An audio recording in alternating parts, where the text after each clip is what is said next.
What do you think, Thomas Pynchon?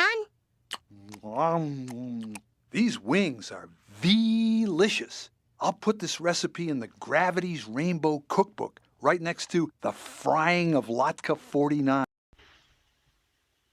Hello everyone, welcome to our channel. Thank you for taking the time out of your day to watch my video.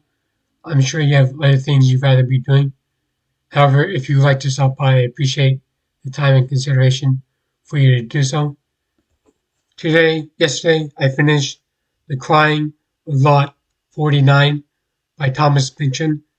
It was released January 1st, 1966, and it is a novella by Thomas Pynchon, author of Gravity's Rainbow, Inherent Vice. You might have seen the movie by Paul Thomas Anderson. It's quite good, actually. It's like Pulp Fiction, but in a different era.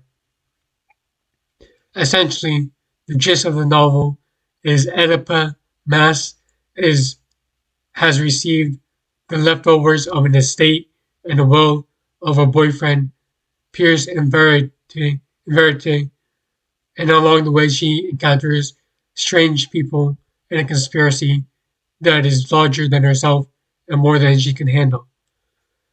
The themes of the novel are paranoia and never being able to get at the bottom of the truth. The essence of a conspiracy is never understanding the reality or the inherent structure of that conspiracy and how one can never obtain the truth of reality of the nature and essence of its foundation as a conspiracy. I will read some quotes to you in a moment.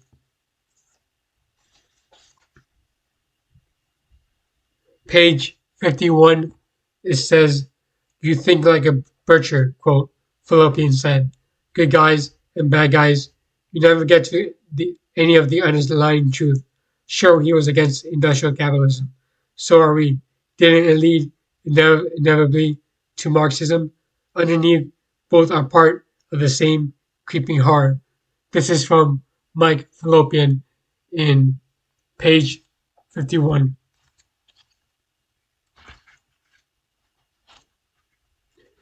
Another quote that comes much later on in the novel can be found on page 95, where it states, quote, "Oedipa wondered whether at the end of this, she too might not be left with the only compiled memories of clues, announcements, intimations, but never the centralized truth itself."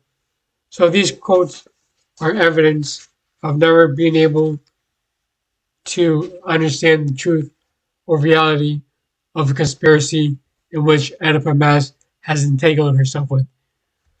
She looks for Tristaro, which no one knows what it is, except later on in the novel, it states on page 165 that, quote, "But over the next century and a half, the paranoia overseas as they come to discover the secular Tristaro, power, omniscience, implacable malice, attributes of what they thought to be historical principle, a zeitgeist, and carried over to the human enemy. So much that by 1795 it even suggested that Tristaro had staged the entire French Revolution just for an excuse to issue the proclamation of the 9th Brumaire, and 3, ratifying the end of the thumb and taxes postal monopoly in France and in the lowlands." Essentially, no one knows what Tristaro is or what it entails, but Oedipa Maas looks for it in the novel.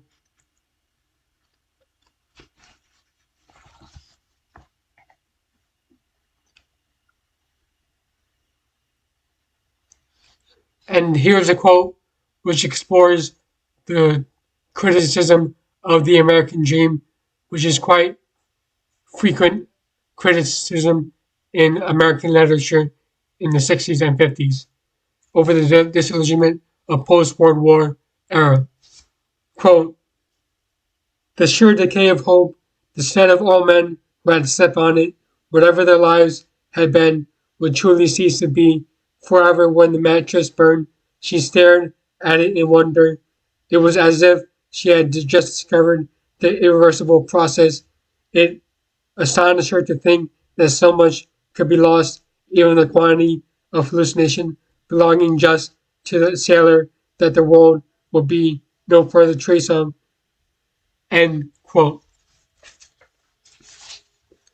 So Oedipus Mass is lost American housewife and disillusioned with reality as a whole, and then the book entails the themes of paranoia and derision within the human psyche and soul over an extended period of time.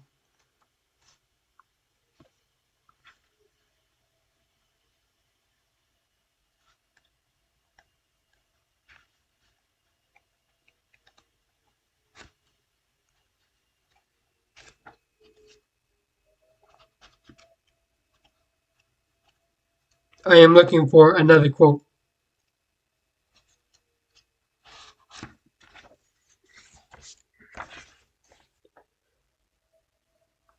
Here is another quote which details the loss of validity and certainty in the truth of the world, which is the essence of a postmodern novel, which this novella is, in which it is a postmodern critique of society and culture at large. Here is the quote.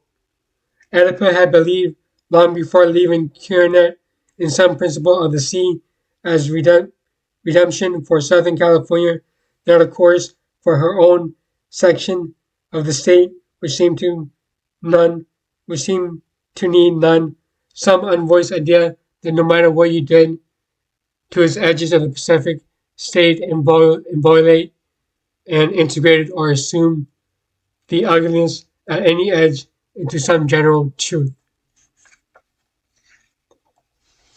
Throughout in the novel, Oedipus Mass and Metzger and Wendell attend a play which involves incest and insurrections and coups, that is COUP, and overthrowing of the kings and upheavals and violence called the Coureurs tragedy, which makes Oedipus nervous, and one of the other characters goes in to investigate the play to meet Randolph Dreblittle, who is one of the stars or actors of the play, and she questions him about Tristaro, to which no one knows or can tell her what it is. There is a symbol in the beginning of the novella that looks like this. This symbol here. Who is this book for? If you like postmodern literature or long enduring run-ons like Cormac McCarthy and William Faulkner, or James Joyce and Virginia Woolf, then you'll enjoy this novel. This novel is not too difficult to understand. However, you could get lost and bewildered in the sea or in the midst of a long run-on, which is why most people don't like it. Most people would like their story to be told straight. I, however, don't want a laundry list of sentences and descriptions, but want to feel the emotions and settings in which the characters of a novel inhabit. If you're wondering for my review, the rating of the novel, it is a 4 out of 5 stars. The reason it's not a full 5 stars is because I did not feel much of anything for the novella, however, except for paranoia and uncertainty, which is what it was intended to entice and portray. Thomas Pynchon was on The Simpsons, and he voiced himself, or I'm not sure if someone else voiced him, because he has a persona in the literature world as a recluse writer in the lines of J.D. Salinger, author of The Catcher in the Rye, and Cormac McCarthy. In his earlier years, however, in his later years, before the revelations of Augusta Britt and his involvement with Lawrence Krauss and other scientists, he was a recluse, but no longer is a recluse anymore before his death. Thomas Pynchon sells his persona and work by refusing to give interviews and refusing to engage with society as large, which is, in essence, a recluse writer.